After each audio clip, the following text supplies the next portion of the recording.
فإن طلقها فلا تحل له من بعد حتى تنكح زوجا غيره، فإن طلقها فلا جناح عليهما أن يتراجعا إن ظنا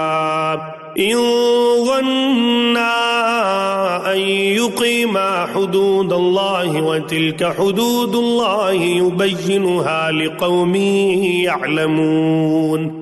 وإذا طلقتم النساء فبلغن أجلهن فأمسكوهن بمعروف أو سرحوهن بمعروف، ولا تمسكوهن ضرارا لتعتدوا، ومن يفعل ذلك فقد ظلم نفسه. ولا تتخذوا آيات الله هزوا واذكروا نعمة الله عليكم وما أنزل عليكم من الكتاب والحكمة يعظكم به، واتقوا الله واعلموا أن الله بكل شيء عليم. وإذا طلقتم النساء